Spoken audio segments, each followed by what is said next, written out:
What's going on, everybody? Welcome back. FantasyTeamAdvisor.com NFL DFS video. We are bringing home the bacon for you. We are going over the main slate for the NFL. So we're looking at our matchup tool. We're looking at Vegas odds. We're looking at points allowed. We're looking at everything for you. So it is shaping up to be a pretty damn good main slate. We've got some places I want to target. We're going to look at them. We're going to look at the pricing. We're going to look at everything. If you have not been to FantasyTeamAdvisor.com yet this week, you're in for a treat. We have a ton of things over there. We have the all of our rankings for each position. Those are on the website. We have, so you can just come here and you see baseball, yes, but you go to NFL and click on NFL right here. It's going to take you to all of our NFL content for week 3. So our stacks, which we had a video on, our rankings for each position. You can check that out. We have the NFL tab where you can see the projected ownership. We have our player projections. We have our points allowed, which we're going to go over. We're going to go over Vegas. So we're going to check that out real quick. So just kind of looking at Vegas. Now this is under Vegas. So when you get to the page, for instance, you get here and maybe you want to see it as the document and you don't want to see this page itself. That's definitely an option. You always come down and you can just click right here and this will open it up in a full page like this. So you shouldn't be able to edit it. I think you can only view it. But just kind of looking at it, you can go through. Now this is in order. Or you can go by current over-under to see which team maybe or games you want to focus on. Vikings and Chargers is the big one. You go by implied totals, and you could see these would be ones that you want to target in DFS. And there's a lot of information. We have a lot of this info on the site, but I just kind of wanted to show you while the Chiefs and the Bears have the 47 over-under, the Chiefs are 12.5 point favorite as of right now. But then, like, people are going to be all over them. I'm going to go slowly on that game, but I'm going to be looking at the Vikings Chargers. It's supposed to be a close game by 1 point, 54 over under. The teams are supposed to score big here. That's kind of what I'm looking at. You want to look at the over under, but you also want to see the spread, because if the spread is close, then you're in good spot. So very excited for this week, and we're going to go through it. If you want to go by points allowed, if you play on FanDuel or DraftKings, you want to see which team gives up the most amount of fantasy points to the quarterback position. It's the Eagles. So then we come into here, and you want to see who the Eagles are playing. They're playing the Bucks. Then that's Baker Mayfield. Do you trust Baker Mayfield? So on and so forth in that situation. So hopefully it's very, and you can see the rankings here too. You want to go by running back, you go look right here, all the way down, all the way over versus tight end. Same thing with FanDuel. So we do have the points allowed. It's very helpful for you. It's on the website as well. So that being said, if you've never checked out FantasyTeamAdvisors.com in the past, go check it out. FTA Plus, $24.99 a month, includes DFS plus sports betting. Or you can get a yearly pass for $199, or even a lifetime pass for $4.99. So definitely go check it out. We're going to go through, we're going to look at them all. If you have questions, definitely let us know. So let me trying to see what you guys can see. Maybe one more down. So looking at this, going in order, you've got Atlanta at Detroit, over under of 46 as of now. Again, this is something to monitor. You can see it's over under 46 now, but maybe an hour before, 2 hours, 3 hours before game time on Sunday, it goes up or down. That kind of could be indicative of what you want to look at. So we've already kind of covered this game in one of our stacks, but I think Desmond Ridder goes under owned. I really like Desmond Ridder here. The problem is we get to the running back. Who are you going to pair him with? Is it going to be Bijan? As you can see, they're playing kind of the same. So this is the season snap percentage and last week's. Season rushing percentage, last week's target, so on and so forth. Then we look at the DVP. So DVP here, actually Actually, this should be different. I will update this. This should be the other way around. Or no. Why is it doing that? So, overall, Detroit's defense against opposing quarterbacks through only 2 weeks. Yeah, that's all we've got. They rank 31st. And then kind of the same thing. So I'll update all the colors and everything like that after the video. But Desmond Ridder, I think, is an under-owned stack that I really want to look at. Now, whether or not, you see Cordarrelle Patterson has not played this year. Drake London has played 85% of the snaps. But Matt Collins has more targets on the year. So it depends on who you want to pair him with. Looking at this in a matchup here, the Detroit Lions secondary ranks 30th out of 32 against the opposing wide receivers. So then you got to figure out which wide receiver you want to stack with.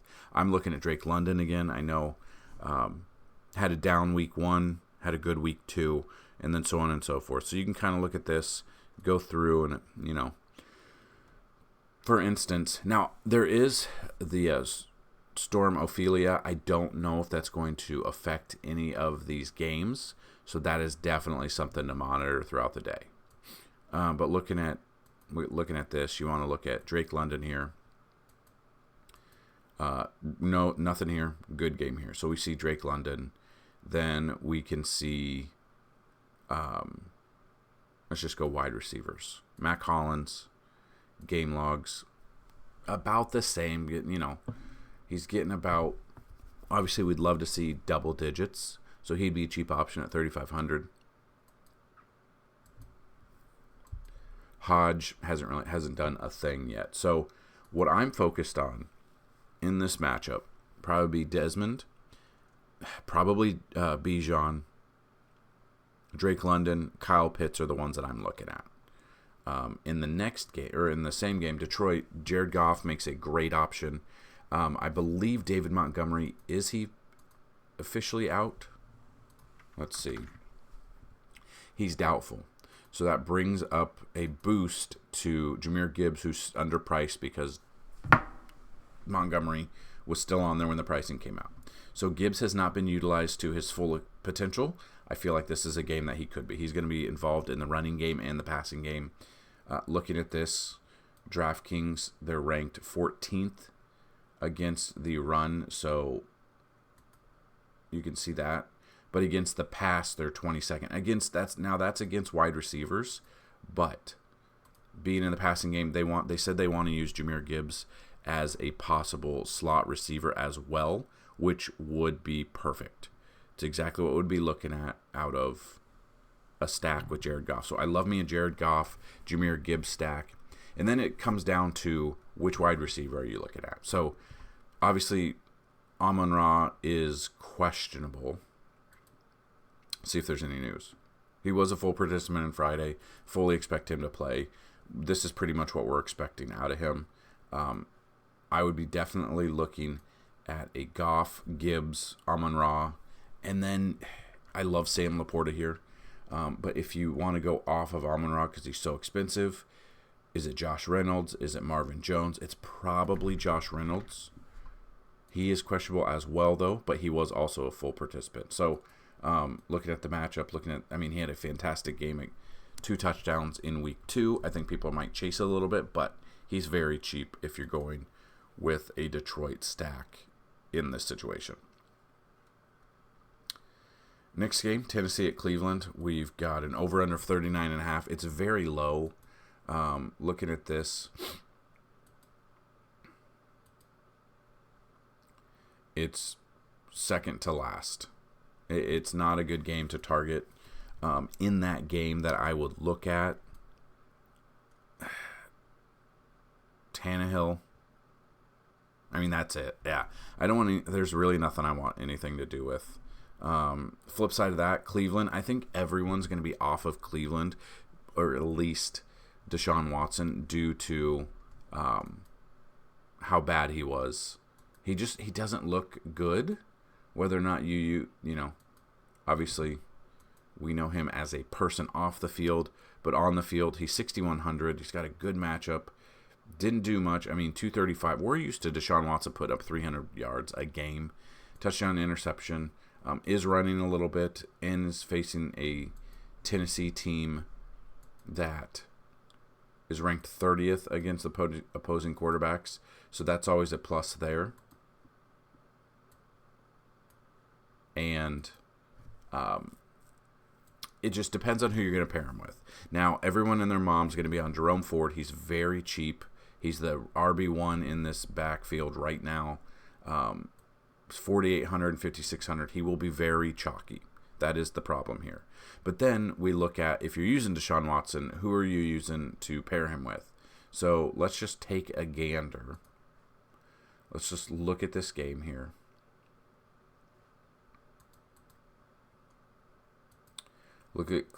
Here we go. So, obviously it's Watson. Is it Amari Cooper? 16, he's coming off 90 yards on Monday Night Football. Jerome Ford, obviously we know what they did. I mean, he dominated here. Now he's the starter. He was the number one waiver wire ad this week, even before or after the Kareem Hunt news. Hunt, I doubt, plays in this game. Oh, he will play in this game.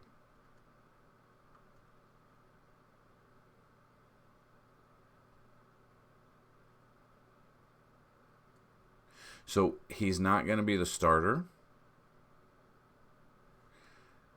But I think at 40, still he's 4,600, where Jerome Ford is 4,800, and he will be the starter. So I'm probably off of a Kareem Hunt there, but he always is in a reason to vulture a touchdown or changing back. So kind of just looking at that, I'm probably off of Hunt. Game log, Elijah Moore hasn't really done much. I'm probably off of him. If I'm stacking in this game, it's Deshaun Watson, it's Amari Cooper, it's Jerome Ford. And then which tight end is it going to be? Is it going to be Njoku, who's not really done much, or is it going to be Harrison Bryant? Now, where is Harrison Bryant? 2,700. Didn't do anything the first game or second game. First game, he had a touchdown. So it really just depends on the game flow here. But again, I don't love this over-under of 39.5. There's not much. This is probably a game where I'll maybe have a little bit of exposure, but just kind of thinking about that, I'm probably going to be off of this game. Then we've got New Orleans at Green Bay. We've got an over-under of 42.5. New Orleans expected to score 20.77 points compared to Green Bay's 21.81. So, if I'm looking at this, I'm looking at a Derek Carr, and then it just depends on which wide receiver it's going to be for. Is it going to be Olave? He's been turning on 2 strong starts here. Almost got 200 yards in 2 games. Michael Thomas, kind of the same thing. Not the clear wide receiver 1 anymore, but he's had strong double-digit outings there. Shaheed, he did let us down on Monday night. Was looking more for this kind of performance. Did have 63 yards, though. Only 10.3. He's 4,200, so he's the same price. That would be as low as I would go there in the matchup. Tony Jones Jr., I do know, had 2 touchdowns last week. I think people might chase that. I'm not 100% sold on him this week. Kendre Miller coming in, he's 4,300. I'm probably paying 4,500 more than 4,300. And then I'd be looking at this tight end reasoning and why. It's probably Juwan Johnson over, but he hasn't done anything. That's the thing. Then you got Jimmy Graham, but he also has not done a thing. So he's just out there as nostalgia, I feel. So I'm probably staying away from New Orleans for the most part. Green Bay is an intriguing option. Looking at this, I don't know, is Aaron Jones back? I believe he practiced on Thursday. Did he practice on Friday? He is questionable. He did practice Thursday. So he does have a chance to play. So if he's in, I do love me some Aaron Jones. That's a big if he's in, though. If he is in, A.J. Dillon is down. And then it comes down to the wide receivers in here. So the wide receivers, you got Christian Watson, questionable, has not played, did limit practice this week, did not practice Thursday. I don't know if he'll be in. He's 5,900. If he is out, Reed here has a chance, another chance. Had 8 targets in week 2, 37 yards, but had 2 touchdowns. Very cheap option at 3,400 for 2 touchdowns, and now he's 3,800. So he's still kind of cheap. Dobbs is obviously the clear wide receiver 1 in this offense when Watson is out. He's not seen a ton of targets, so that's kind of what I'm looking at. Honestly, that's it. I'm not looking at pretty much anything else in this matchup. So that brings us to the Denver at Miami game. 48.5. There is rain in the forecast. 48.5 over under. Denver implied team total 23.28. Miami 26.66. So Russell Wilson is cooking. He's just not eating. And by that I mean they're not winning the games. He, coming off a really good game in week 2 against Washington, had 308 yards. They ended up losing that game. 3 touchdowns in that one. So he's in a good matchup. Denver, offensively, maybe not the sexiest. Miami, a little bit. We see Denver with Russell Wilson. We see that Miami's ranking towards the bottom of the half for DVP against quarterback, middle of the pack versus running back, lower end for wide receivers, and they're very bad against tight ends. Again, it's 2 weeks, so a lot of the numbers are skewed, but if I'm looking at this, kind of just looking, Javonte Williams, people have been asking about him. Hasn't really shown much this year so far. Is this a game that he could bust out? He could. I just don't know if this is what I want in this lineup. If I am using this Denver offense, I'm probably using Wilson. Then I'm looking at Judy. I'm looking at Cortland Sutton. And that's probably it. Those, maybe Marvin Mims. I think Marvin Mims is a cheap, 3,900. He had, I was going to say, he had 2 receptions on 2 targets, but he made him count for 113 yards. A little bit skewed because people are going to see 13 yards, but he was only targeted 2 times. Did have a touchdown, had rushing as well. So at 3,900, I'm okay with using him. It's just he's not been targeted a ton. 4 times in 2 games is not a lot. But he has the yardage, so people are going to see that. So that would be where I'm at with the offense here. Miami, obviously Tua. After last week, Tua's apparently the front runner for MVP for whatever reason. So looking at this game logs, down game here against New England compared to week 1. 249 yards compared to 466. So a lot of people got screwed on, they got hooked on his prop bets is the problem last week. Because everyone had them, I think, over 300 yards because of his first week 1. So we look at running back situation from Miami. Mostert here. Coming off a fantastic game in week 2 against New England. 121 yards, 2 touchdowns. I would look at Mostert. It depends on the wide receivers. Now, both are, Tyreek Hill no longer is questionable. Was a full participant week 1, a fantastic game. Week 2, he did have 9 targets, only brought in for 40 yards, with 1 touchdown. So he did have the points we needed, and he's still the same price. Waddle's the one, he had a concussion, or a thought of a concussion. He has not passed the 5-step concussion protocol. If he is out, then obviously Tyreek Hill is number 1 for me. I would pair him and Tyreek Hill, maybe Mostert, because Denver ranks 24th against opposing running backs. So you can kind of see that, and he's obviously the clear cut, playing 73% of all the snaps. So I am looking at Miami. It is a higher over-under of 48.5.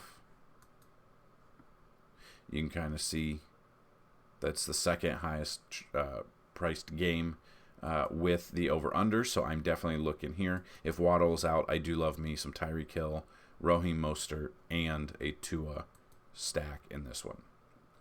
This is the game that I'm absolutely in love with. 54 over-under.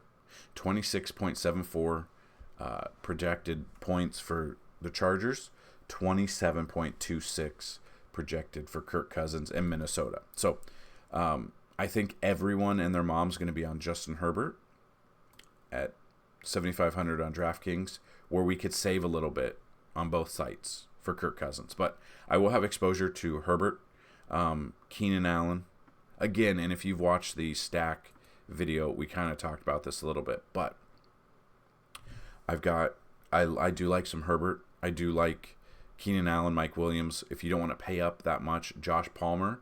Now, he was questionable, so that's what I wanted to look at real quick.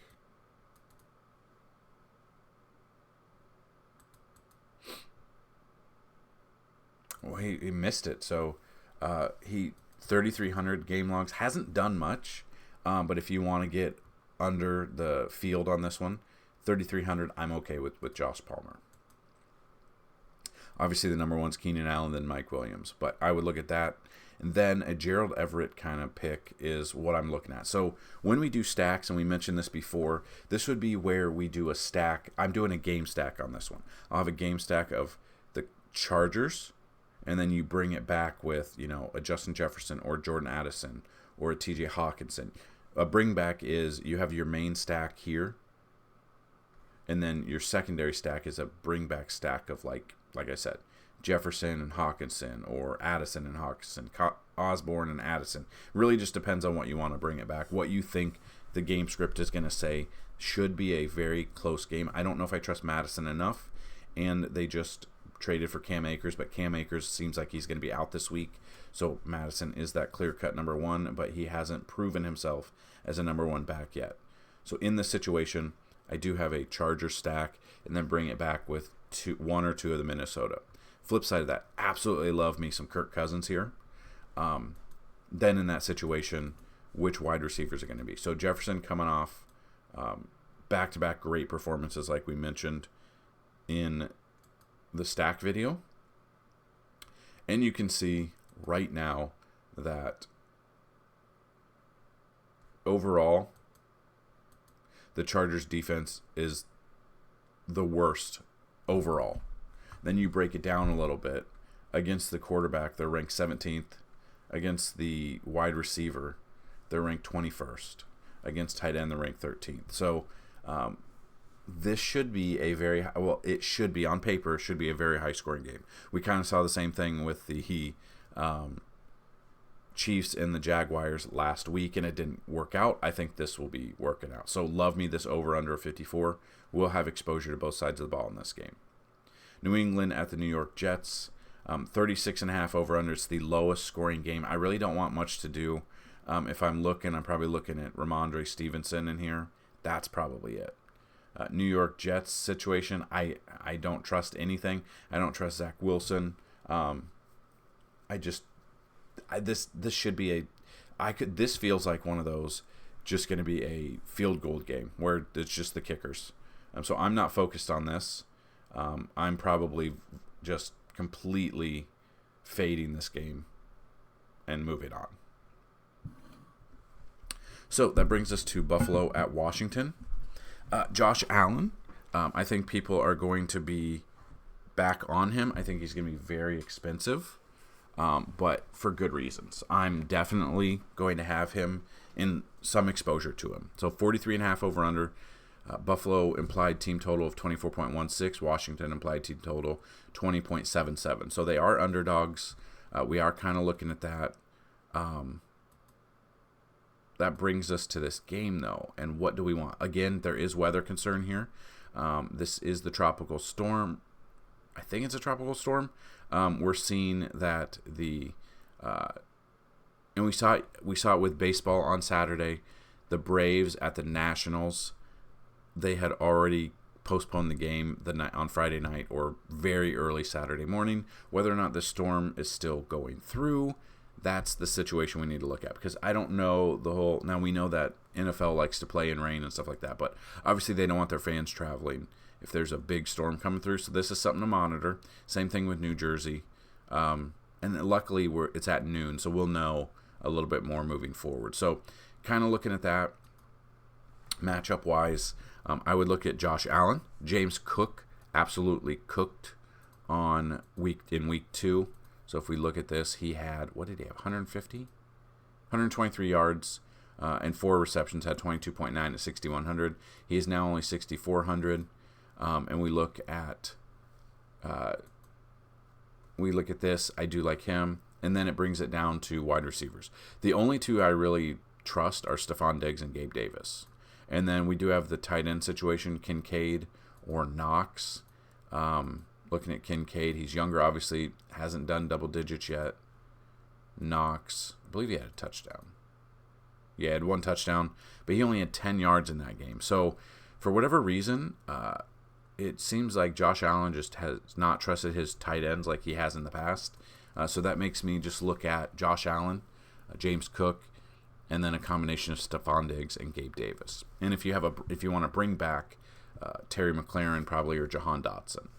And then we look at Washington side. So we come back here with Washington. We look at quarterback play. Sam Howell was a huge value play in week 1. Everyone was on him. Did okay. Last week he did better against Denver. 5,400. That's kind of what he's at now. Going up against Buffalo, though, they rank 2nd overall. Their defense is very good. I do not trust Washington. If I'm using anything in this, it's probably just for the fact I would use either McLaurin or Dotson. I don't want anything to do with the tight ends. I really don't feel confident with the running back situation, nor do I really feel that I'll have any exposure to Sam Howell. So I am off of Washington in this situation. Moving to Houston at Jacksonville. Over under 44.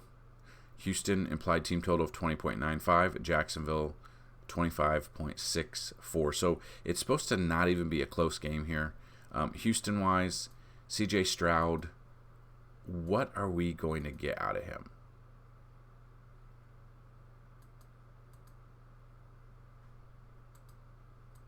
So, quarterback situation, game logs. I mean, he had 384 yards last week against Indy, 2 touchdowns, 25.46. He had to throw it a bunch because they were losing. So that is a thing. It could be in that same situation because Jacksonville is predicted to be up kind of big on him.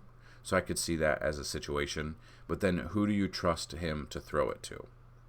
So I'm not really looking at the running game. Nico Collins, I believe, had 2 tutties last week. Right? I feel like he did, right? No, 1 touchdown. He had 146 yards and 1 touchdown, had 30.6 at 4,800. Now he's 5,300. He would be someone I would definitely look at as a stack if we're going that direction with Houston. I don't really trust Robert Woods. Then you could look at Tank Dell. I think people are looking at him as well after last week. He had 72 yards, a touchdown, 20.2, and he's 3,600.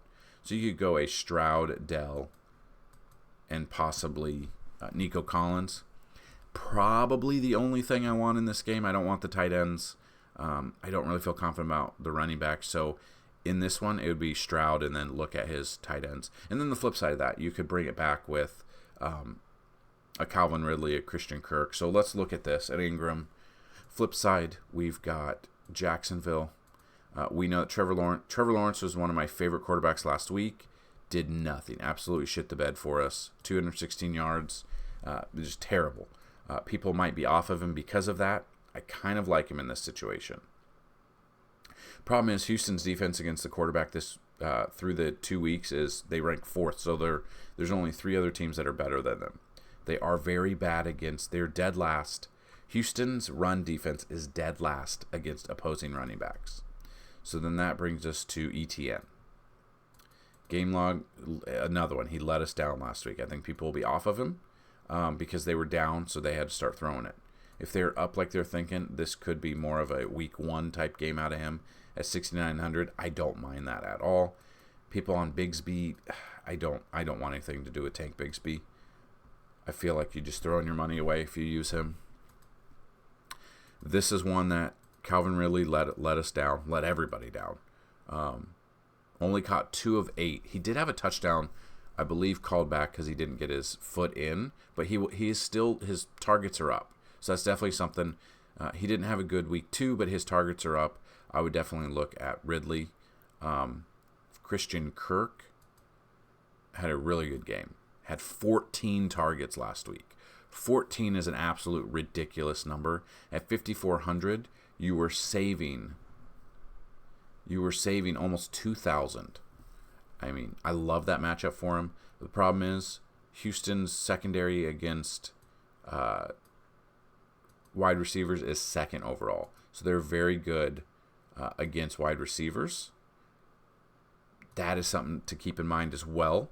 But I don't mind Christian Kirk or Ridley. Kirk, you're obviously going to save some moolah there. Then if we look at tight ends, Evan Ingram here at 4,800. Game logs, okay. He's getting the targets. He's just not getting a touchdown. That could change this week. Could see Ingram for like 2+ touchdowns out of him. He's always got that upside out of him any week.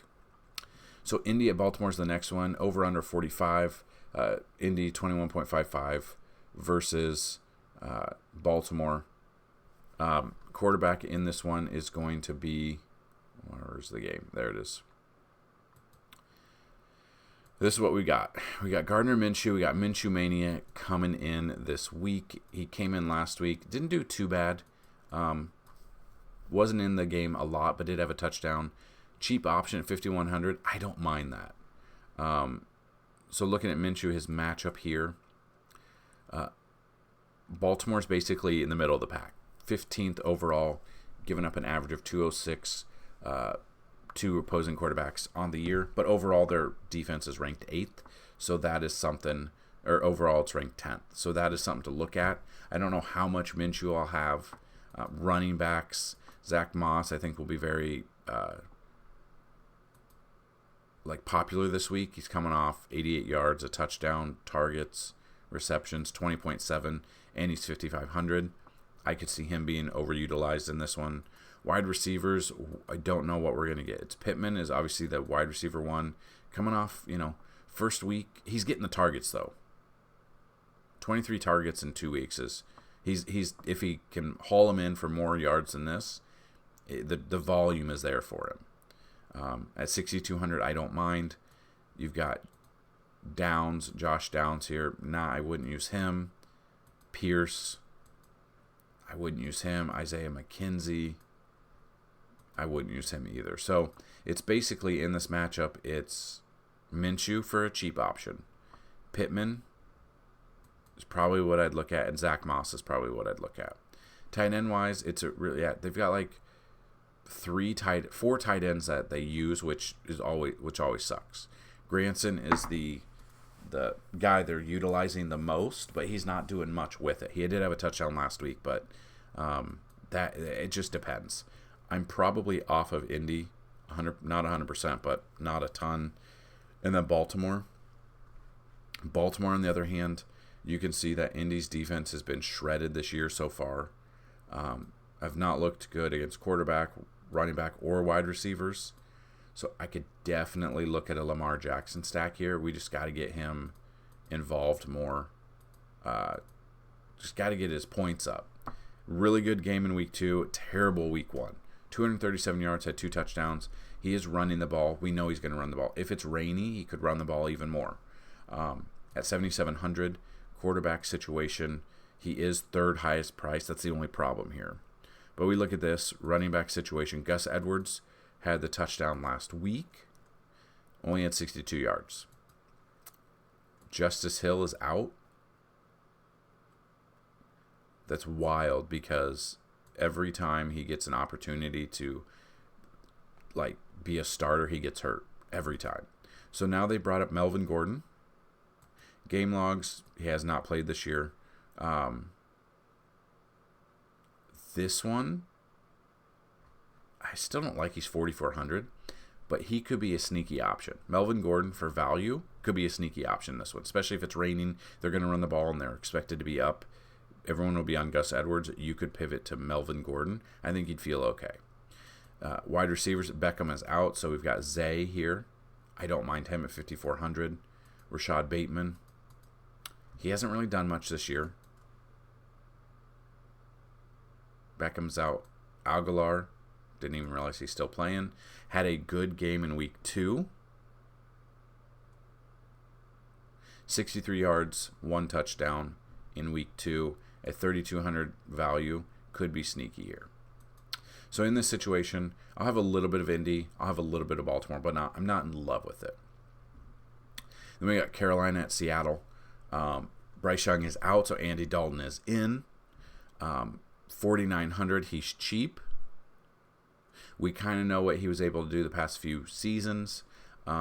Depending on who, I mean, just if you just look, they have 5 wide receivers there. Mingo is a cheap option. I mean, they're all kind of cheap. So if you look at this,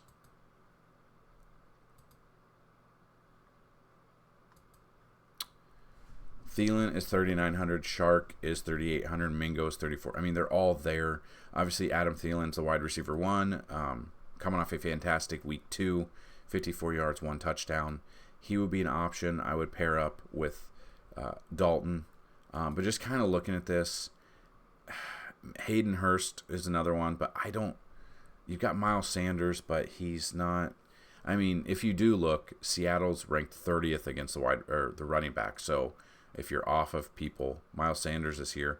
Coming off really underperforming 2 weeks, but at 5,700 against a defense that's allowing the run, I don't mind that. And then Seattle, I think this might be one of those stacks that might go under-owned. The over-under is 42. They're projected at 23.16.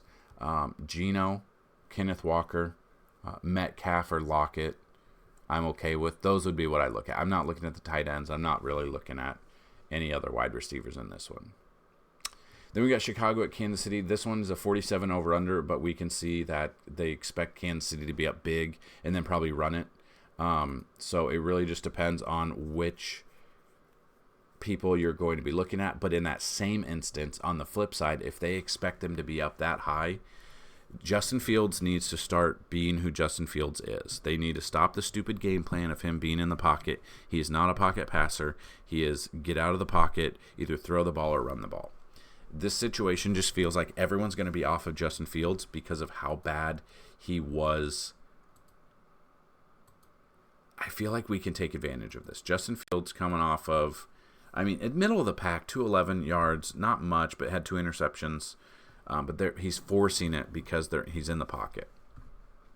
If they go back to the game plan they did in the second half of last year when he dominated, I could see Justin Fields being very under-owned and dominating because they're going to be playing from behind probably the entire game.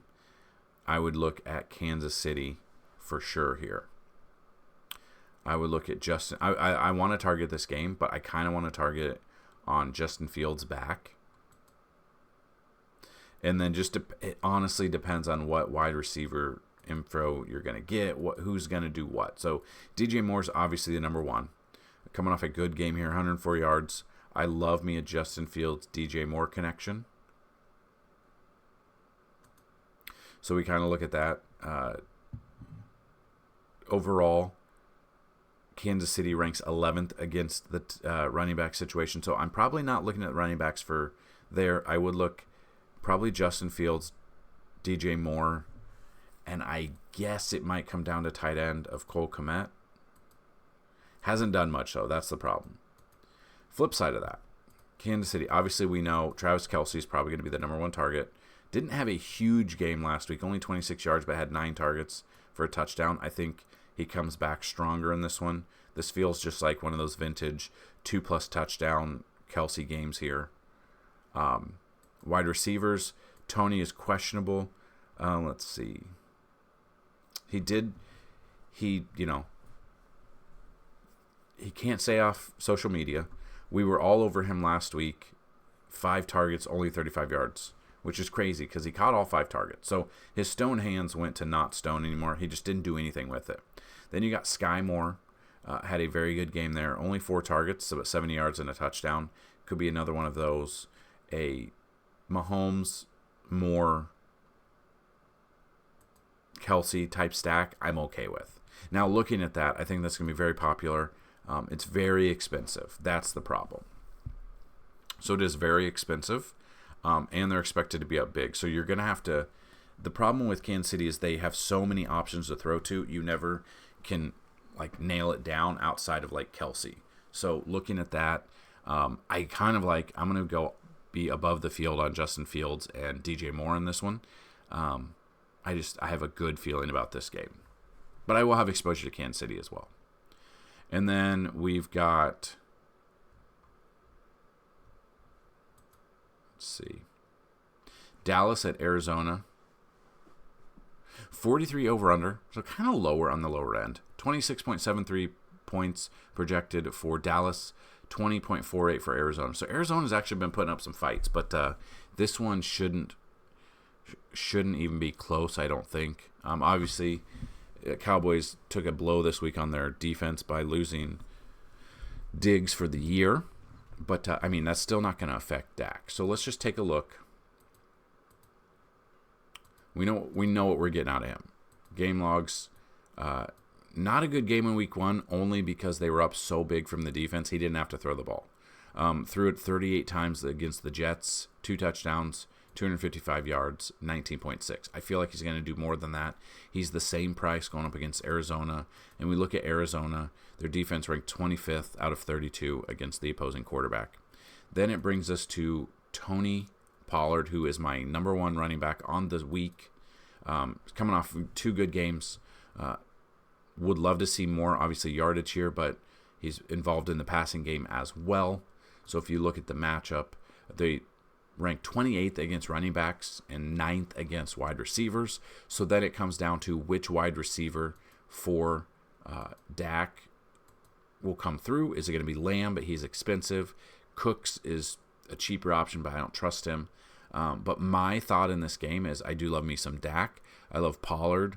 I love Lamb and Ferguson. Ferguson's one that is going to be a cheaper option. He's one of the bringbacks here. So looking at this, I love me some Ferguson. So I'm definitely going to be probably over the field on a Dallas stack with Ferguson in it. And then Arizona, if they're going to be behind, they're going to have to throw the ball up. Whether or not that's going to mean anything, Josh Dobbs, 25.22. I don't mind him. He's 5,100 if they're playing from behind. But again, Dallas defense is very, very good. We know this. They rank 2nd overall for defenses this year. Running back, James Conner, I don't... he's had some good games here. Not against the best defenses. And now he has a matchup against the number 1... or the number 9 defense of rushing defense. And if they are down, I feel like they're going to have to toss the ball. So if you are thinking of that, you'd have to look at Marquise Brown with Josh Dobbs in this situation.